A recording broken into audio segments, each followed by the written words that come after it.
Hello, everyone. I'm Fozzie, your Cam, and I'm here as always with my co-host Will. How you doing today, Will? I'm doing great, Cam. How about you? I'm doing great, and we're here with a guest today, Cole, and we're gonna do. He was here last year around this time to do our 2023 movie ranking, and he's here again to do our 2024 movie ranking, where we kind of break down and rank every single one of the films that we saw in 2024. Um, and we're just gonna go person by person and they're gonna go through their lists, and they're not gonna. You don't have to break down every film and your reason for the score you gave it. You don't have to do that for every film, but pick out a movie here or there that you want to really dive into, and yeah. So I'll start with we're gonna go worst to best here, obviously, as we usually do here on the Everything Podcast, with out of 23 films I saw this year, which I'm kind of not happy about, my numbers are lower than last year. Last year it was like 32, which I was kind of aiming for, but I don't know. I think I was just a little more lazy when it came to going to the movies this year. And there were a handful of films that I actually wanted to see, but I just ended up not having enough time to. Um, that would have been on this list, but here we are. So at number 23 for me, I have A Quiet Place Day One, which I thought was just a horrible movie. It really didn't have an ending, and it was just didn't really have a story. I was completely baffled the whole time because I just didn't get what the whole point of it was. I didn't really care about the concept to begin with, and then they don't do anything with the characters, and nothing's fleshed out, and it's just a pretty boring movie. Then at number 22, I had Ghostbusters. What was that? What was it? Frozen Empire. I thought that was just a terrible movie. We did like a whole episode on that. So you guys can go check that out. What a waste of my time. As for characters I like so much, what a way to kind of ruin them. If I'm being honest. And I know Will, you also weren't a huge fan of that movie. Yeah. Yeah, I just, I thought it could have been good, but it unfortunately wasn't. I saw that movie with Cole actually, Oh, and cool. I don't think were you a big fan of that, Cole?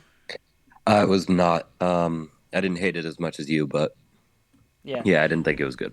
I mean, uh, I'd honestly rather watch a bad movie that makes me feel something, that makes me feel like, oh, that's crazy. This movie just bored me, essentially. I was just bored and not really laughing the whole time. So, yeah, and I was disappointed because I thought it was going to be good. Number 21, Twisters, the movie of the summer. I had fun with it. That's about it. I mean, I don't have a whole lot of redeeming things to say about this movie, but I will say overall there weren't a lot of horrible, straight up horrible movies that I saw this year. The worst one, obviously it's worse for a reason. The only really terrible movie was Quiet Place. The rest, at the very least, are tolerable. And this is one of those examples. I thought the soundtrack was fun. I really like Glenn Powell. In fact, this isn't the only Glenn Powell movie on this list. I had a really fun time with this. It was a good summer movie. I actually saw it at the drive-in theater, which was a cool experience. Number 20, Unfrosted, Jerry Seinfeld Netflix comedy. I feel like it had a lot of potential. Didn't really live up to it, but it was fine. Then number 19, movie I actually just watched for this um, ranking was M Night Shyamalan's new movie called Trap, which I had pretty high expectations for, and Cole saw it in theaters. I didn't get a chance to. Um, I was kind of disappointed by it, but I still was able to have fun with it, and at the very least, it was entertaining. I was entertained the whole time. I thought Josh Hartnett's performance was great, and I don't think. I mean, there wasn't really a twist, and that's not all M Night does, but it's kind of what he's known for. So it's kind of disappointed when there isn't a huge twist in it. And an artist who I'm a fan of, Kate Cudi, makes an appearance, which was cool to see. Number number number 18, we have Strangers Chapter One or Part One, which me and Cole saw in the theaters. It's a reboot of the movie The Strangers, and it's part one of three. And it was entertaining. It just doesn't have an ending because it's a part one. So that's why it's that low. If it had an ending, it would probably be up higher. Number 17, The Bruce Springsteen documentary that came out on Hulu and Disney Plus this year called Road Diary, about the tour he went on. I was entertained by it. I pretty much knew everything that was broken down in the interviews through the documentary, because I mean I watch a lot of his live shows from the tour on YouTube or whatever, and I just generally know a lot about Bruce. So it wasn't anything groundbreaking for me, but if I wasn't as big of a Springsteen fan, I'd probably love this even more. And at number 16, I saw the most underwhelming movie of the year with Cole, which was Alien Romulus. I just didn't really make me feel a whole lot. I was pretty neutral in that movie. I thought there were some good aspects, like that ending was unexpected and crazy. I enjoyed that, but a lot of it just didn't do much to impress me. Next here, number 15, was a movie I didn't even plan on seeing, but I saw anyway, which was the movie Abigail, which was a vampire horror movie. Like I said, didn't plan on seeing it. And then I did, and I really enjoyed it. It was a fun little horror comedy. I had a lot of fun with it. And when I'm going to see a movie that I know is going to be a crazy, stupid movie, when I have those expectations, there's pretty much no way I'm going to be disappointed. And I mean, that's what I got. I was happy with that, you know. At number 14, me and Cole also both watched this movie. Ricky Stenicki was a Prime original. We both liked it. I thought it was super funny. I think John Cena is a really good actor, and I think he's just proven himself time and time again with roles like this and Peacemaker. I'm really happy for John over there. I think he's way better than The Rock. Number 13, Will, I know you actually also kind of enjoyed this one, probably as much as me. I have Venom, The Last Dance, which another fun Venom movie. You know, probably the weakest, just because that whole Area 51 subplot is so boring. I just wanted to go back to Eddie and Venom, but I had to sit through that boring military stuff I just frankly didn't care about. But you know, I had fun with it. The final battle was super fun. So yeah, there are definitely pros and cons to this. Number 12, we have a movie I was actually looking forward to quite a lot, but ended up being kind of disappointed in, was Moana 2. And the reason I was disappointed with it was because of the songs. The first one has songs that are so iconic, but there's not. I can't remember a single song from this movie. Nothing. And the animation was nice. And rumor has it, this was originally supposed to be a Disney Plus TV series. That's why it just feels not like a movie and feels kind of weird when you're watching it. If you've seen it, you'd kind of know what I mean when I say that. But that definitely just impacted the overall quality of the movie, and the loss of writer Lin-Manuel Miranda, who obviously just writes really good songs. He wasn't a part of this movie, so they kind of had to imitate his style, which didn't work, and there wasn't a single memorable song. This is my hottest take, I think, this next one, number 11. Nosferatu. I know Cole's gonna probably not be happy with me for this one. Nosferatu at number 11. I had really high hopes. This was probably my most anticipated movie of the year. That and Dune 2 probably were my most anticipated movies of the year. This did not live up to it. I thought the horror element of it was non-existent, really. I was going in for a horror movie. I came out watching a standard, essentially, with a few cool things here or there. Drama, vampire drama, that I just wasn't all that impressed by, you know. Obviously, Robert Eggers is a brilliant director, and his shots are composed really well, which definitely props to him for that. The story's compelling. I just had my expectations in a different spot, and it was let down. And that's the prime reason. It's a me thing, for sure. I could see how you would rate it a high movie, but my expectations were one thing, and the movie ended up being another. Number 10, we've talked about this movie extensively on the podcast. Deadpool and Wolverine. Super fun movie. Had a great time watching it. Performances all around were awesome. Glad to see the MCU's kind of starting to make another comeback. Number 9, Hitman. I know that's the second Glenn Powell movie on the list. Love Glenn Powell. Great movie. A few Netflix movies actually made it onto the list this year.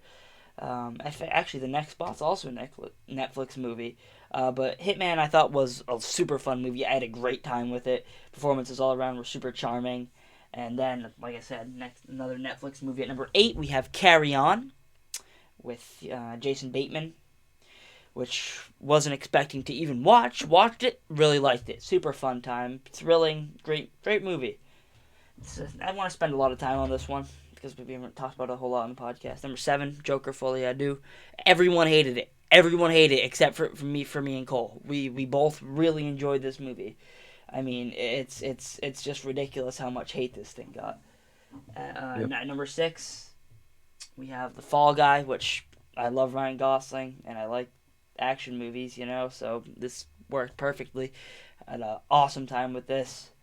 At number 5, Furiosa. Mad Max is one of my favorite movies of all time, and this was a perfectly good follow up. The direction from George Miller, director of Happy Feet, was really impressive, and he just continues the great work that he started with Fury Road. Number 4 is a movie that technically came out in 2023, but it was released in theaters worldwide in 2024. Like, had a festival premiere in 2023, and that was, I think we had movies like that on the list last year. But this was the movie Bike Riders, after being delayed a lot because of the strikes and stuff.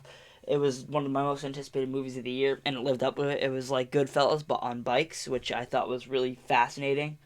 Um, yeah, I had a great time watching that.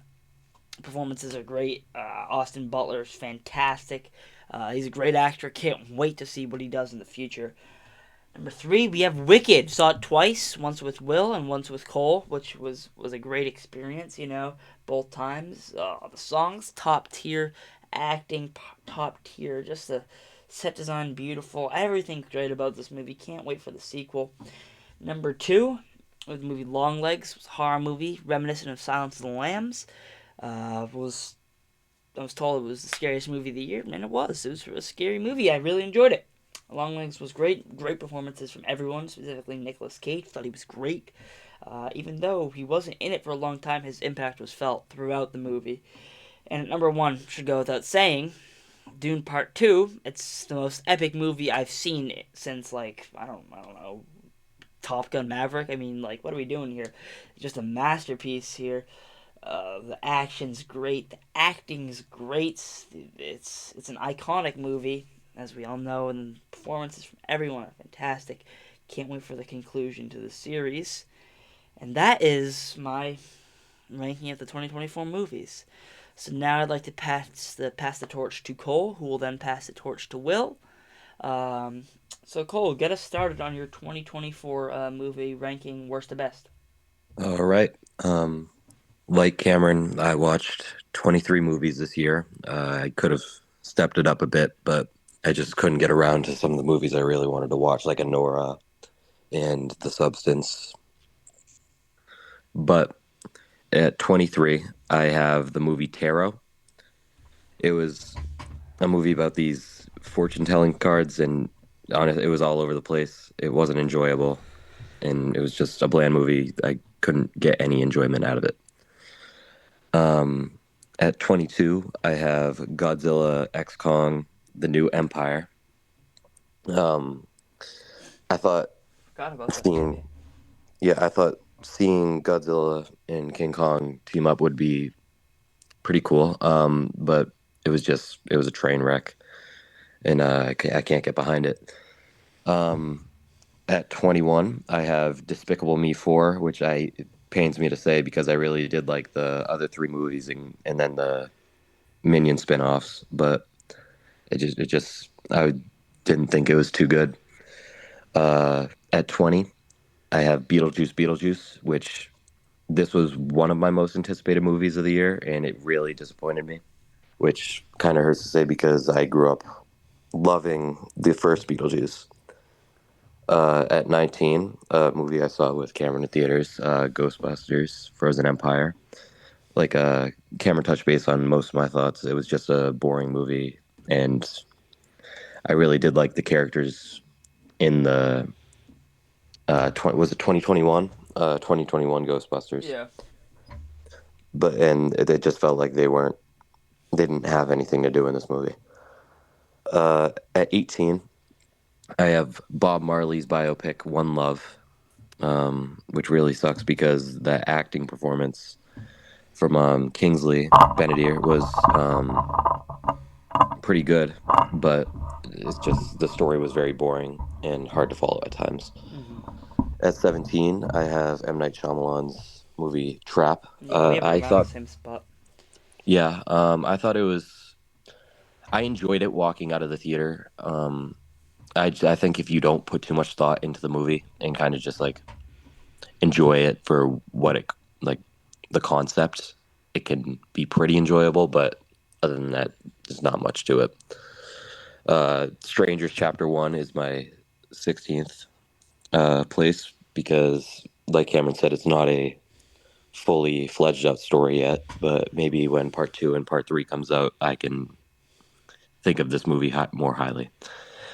At number 15, I have Inside Out 2, another movie that I think just wasn't nearly as good as the original. And that kind of pains me because it could have had a lot of potential to be one of the best movies of the year.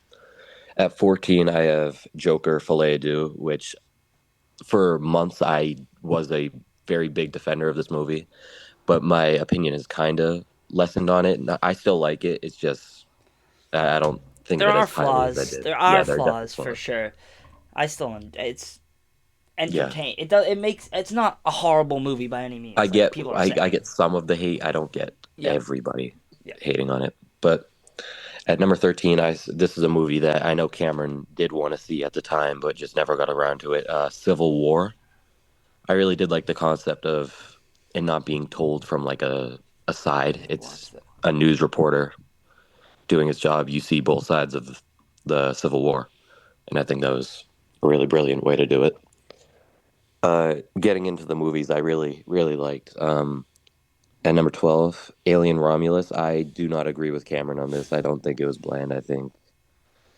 Um, I think the acting was really good. It finally brought back the xenomorphs being scary. I didn't think any of the movies in the franchise have done that since maybe the second. So I think pretty highly of this movie. At number 11, I have The Fall Guy. This is another really fun movie. Ryan Gosling's amazing, and I just can't put it above the next 10, but I really did like it. And number 10, I have Ricky Stenicki. I think this was the funniest movie of the year. John Cena's an amazing actor, probably the best out of wrestling besides maybe Dave Batista, Yeah. but he might even be better. Number 9, Deadpool and Wolverine. Not much I can say about this. It was arguably the most fun movie of the year. I know Cameron didn't like it walking out, but he did. It did grow on him. Yeah. I walking out, I thought it was amazing, and it kind of lessened for me, but not too much. At number 8, I have The Bike Riders. Cameron hit the nail on the head with this one. It's just Goodfellas on bikes, and I just thought extremely. It was a fun watch. Tom Hardy's great. Austin Butler's great. Yeah. And number 7, Furiosa. That I loved Mad Max Fury Road, and I didn't watch it um, for the first time. I watched it for the first time this year, and I was just like a really big fan. So uh, I walked in with a fresh mind, and You I watched it right just before seeing Furiosa, right? it was either a day or two before, Yeah. I remember that. and I think that probably made the experience more enjoyable for me. Hmm. But yeah, I thought it was um, really, really good. Number 6, I know this is a little low for Cameron, but I have Wicked, another extremely fun movie. Uh, my only problem is that it's not a full-fledged story. That's There's true. still one whole part to go. Yeah. Maybe after that I can rank it higher, but um, for now it's at number 6. At number 5, I have a movie extremely out of left field. I just turned on Max one day and it was there, and I decided to watch it. Juror number two, starring Nicholas Hoult. I was not expecting this movie to be good at all, but it kind of reminded me of one of my favorite movies of all time, 12 Angry Men, with like a complete turnaround plot twist. Yeah. And I just think Nicholas Holt's acting was arguably the best performance of the year, along with maybe Timothy Chalamet in Dune Part 2. Mm. At number four, I have Gladiator 2. I know a lot of people didn't like this movie as much as the original Gladiator, but I think it's definitely up there with it. I don't. It has its flaws and everything, but Paul Mescal was great. Denzel Washington stole the show and should be nominated for Best Supporting Actor at the Oscars. Wow. At number three, I have Long Legs. I think, like Cameron, this was arguably. I think this was the scariest movie of the year. Yeah. Nicolas Cage creeps me out, and I love Silence of the Lambs, and it's very similar to it, but not too similar where it's like it seems like it's a copy, but I just thought it was really well executed. And number two, this is where I can't agree with Cameron at all. I have Nosferatu. I also this was probably my most anticipated movie of the year, and I just think it did everything I wanted it to do. Count Orlok was, I thought, a great character. Um, Lily Rose Depp should be nominated for an Oscar. I'm not sure if she's going to be, but definitely Yeah, she was should be. great. She was amazing. And at number one, there's not much I can say about it. It's Dune Part Two. Um, I think for a long time now, Dune Part Two is going to be highly remarked and just a staple. Yeah. All right, Will, Great you want to give list. And I want to quickly interject here. Me and Cole both have had Dune 2 top of our lists, and I know for a fact that that's not going to be the top of Will's list. In fact, Will's been I don't want to say a hater of the Dune series, but just not as big of a fan as we have been. So I'm actually excited to see where it places on your list, Will. But that being said, take it away. Yeah, so as you guys were saying, I also didn't see nearly as many films this year as I would have liked to. I'll try and see more this upcoming year, but I'll go ahead and rank the ones that I did see. Let me start by saying, Cam, I didn't put because it was a because it was more of a concert film. I didn't have the Bruce Springsteen and the Street Band doc on here, but I agree with what you were saying. It was good, it was fun, but since as you were saying, we both know so much about Springsteen that there wasn't that much more for us to learn. And when I'm comparing it to other Springsteen things like the Western Stars film and Springsteen on Yeah, I can't. Broadway, I would put those much more highly above the Road Diary Sam. doc that came Cool out to this see year. though. Yeah, for sure. But anyway, number 15 on my list is Ghostbusters Frozen Empire. I agree with what you guys were saying. I just was not wild about it. I liked the concept of the OG Ghostbusters and this new team teaming up and then coming back to New York City, but I just felt there were way too many characters in it. And they had not just the OG Ghostbusters and the new Ghostbusters, but they brought in all these other new characters on top of that. And Yeah, a lot I of just stuff thought it going was on. way too overcrowded, had potential, but I just wasn't that wild about it. I have dramas as the next two on my list. I have the movie Ezra at number 14 and Ordinary Angels at number 13. These were two films that had great actors in them. Ezra has Robert Yeah. De Niro in it. Ordinary Angels had Hilary Swank in it, but I just didn't feel they were nearly as good as they could have been. I've got Craven the Hunter at number 12 on my list. It wasn't as bad as I was expecting it to be, but I think part of that was my expectations were so low that it had nowhere to go but up. So not as bad as I was expecting, but still not great enough for me to look back highly on these Sony Spider-Man villain movies. I've got Alien Romulus at number 11. I thought it picked up steam in the third act, but I would have needed the first and second acts to be more Right. compelling if I were to have a better experience with the movie overall. At number 10, I've got Wicked at number 10. Musicals are just not things that I see that often. So if I was more of a musical guy, I probably would have liked it more. So because musicals are not really stuff that I see, I've got that lower, but I still had fun with it. I've got Wicked at number 10. I've got Deadpool and Wolverine at number 9. I've got Dune Part 2 at number 8. At number 7, I've got a movie that, listen, it's not great.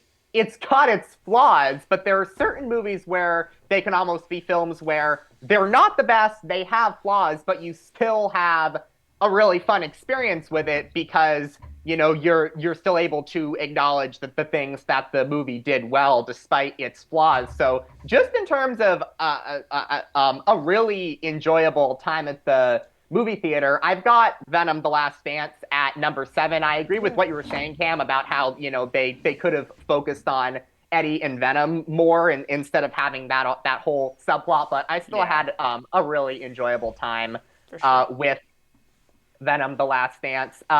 At number 6, I've got a movie with Daisy Ridley called Young Woman and the Sea that I Oh, thought that was was a Disney Plus one, right? very good. Yeah, and Mm. what was amazing is this was the movie, I believe it was about, if I remember correctly, the first woman to ever swim the English Channel, which is an incredible accomplishment. And what I was so impressed with this movie is like that's not the type of movie I would expect Disney to come out with. I'm used to them putting out a lot of animated stuff and Marvel and Star Wars stuff. So for them to even put out a movie like that, I thought was really, really impressive. So I tip my cap to them on that. Daisy Ridley continues to impress me as an actor. I've got The Bike Riders at number 5. Jeff Nichols as a director, I think, is really impressive. And I thought the performances of the three leads in that film, Jodie Mm-hmm. Comer, Austin Butler, and Tom Hardy, were just off the charts. 4 to 2 on my list are 3 independent films that I got to see this year. I've got Between the Temples at 4, which has Jason Schwartzman in the lead. He's Oh, great in cool. that. I've got a movie called Good One at number 3. Really unknown actors. I didn't know any of them in it, but I still enjoyed it. Number 2 is a independent film, His Three Daughters, that has Carrie Coon from the Ghostbusters franchise and the Scarlet Witch herself, Elizabeth Olsen, in it. Both of them were fantastic. Oh, And cool.